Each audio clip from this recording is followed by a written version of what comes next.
بسم الله الرحمن الرحيم. السلام عليكم، ازيكم حبايبي؟ عاملين ايه؟ وحشتوني والله.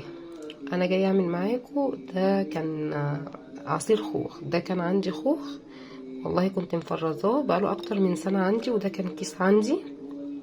قلت اطلعه بقى اجربه معاكم واعمله معاكم، مفيش اي حاجه. ده انا كنت مفرزاه والله، بصوا بقاله اكتر من سنه عشان كنت عندي كميه كبيره جدا. كان الخوخ رخيص وكده، وكنت جايبه يعني زي قفص كان رخيص جدا، كان تقريبا ب2 جنيه ونص او ب3 ونص الكيلو. فكنت جايبه كميه الناشف بقى على المستوي وكده، فاخدت كل الكميه المستويه وكده وسلقتها في حله بالسكر وفرزته زي ما انتوا شايفين كده.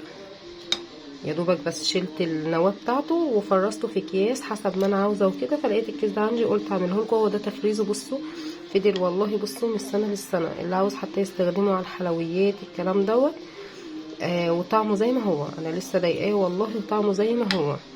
اول ما تلاقوا قدامكم اي فاكهه رخيصه او كده، ولو الخوخ قدامكم رخيص وكده، هاتوه على طول. ما فيهوش اي مواد حافظه ولا اي حاجه. هو يدوبك بس سكر وميه ولحد ما استوى وكده، وقمت مفرزاه على طول. والله قاعد معايا اكتر من سنه زي ما انتوا شايفين كده.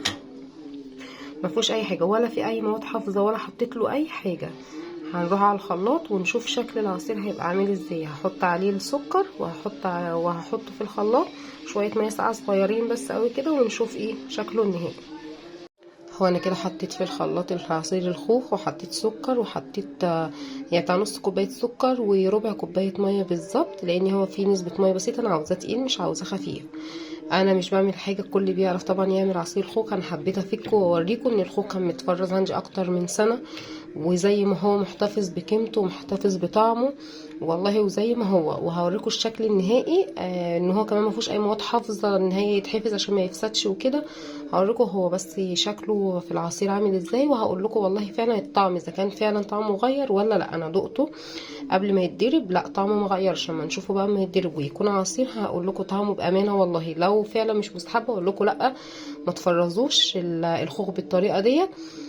زي ما قلت لكم على تفريز المانجا، الطريقه الصح، الطريقه اللي ما بتغيرش طعمها. وبكل صراحه انا مش بقول لكم ان انا اطلع اعمل فيديو وخلاص، لا انا بقول بكل صراحه والله اللي بيفيدني انا بفيدكم بيه.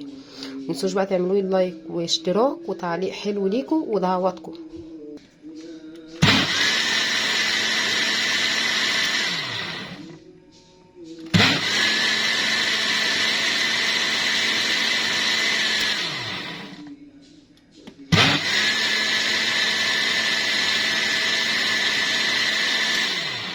انا كده ضربت معاكم عشان تشوفوا برضو المنظر العصير. انا كده ضربته معاكم، وده الشكل النهائي بتاعه والله فاتح. هصبه معاكم. بسم الله الرحمن الرحيم.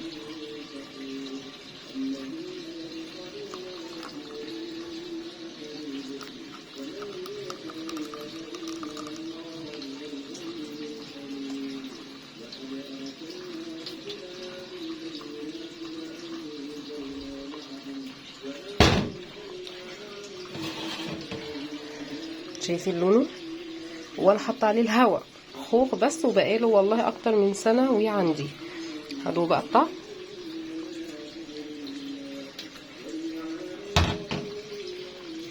والله العظيم طعمه تحفه، وما بحلف كده والله طعمه تحفه. وانتوا شايفين اساسا اللون فاتح ازاي. انا وريتلكم قبل ما اضربه خوخ طبيعي، هو ما فيهوش اي حاجه. عاوزين بقى تفرزوا الخوخ اول ما تلاقوه رخص تجيبوا خوخ مستوي ناشف اي حاجه، تغسلوه كويس جدا، حله كبيره، وتقوموا حاطين عليه ميه وشويه سكر صغيرين حسب. انا بحط بتاع، عشان كنت عامله كميه كبيره جدا، كنت حاطه نص كوبايه سكر، كنت مخزنه كتير.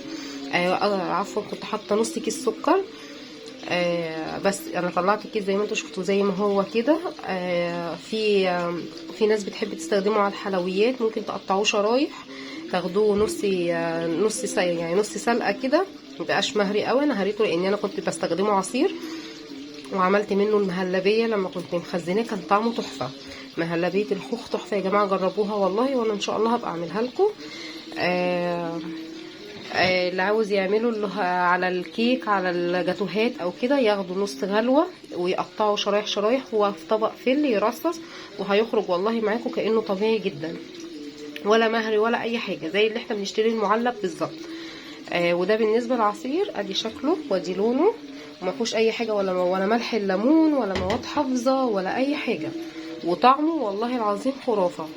ده طريقه الخوخ، مفيش اسهل من كده. انا حبيت افيدكم واوريكم اللي انا مفرزه بقالي قد ايه، وعامل عندي بالطريقه ديت، وطالع بنفس الشكل دوت، والطعم تحفه.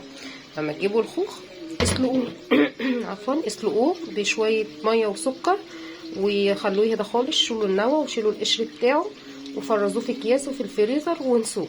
وقت ما تحبوا هتطلعوا الكيس يفك شويه، تضربوه في الخلاط، اللي عاوز يعمله اللي هو المعلب اللي بيتحط على الحلويات.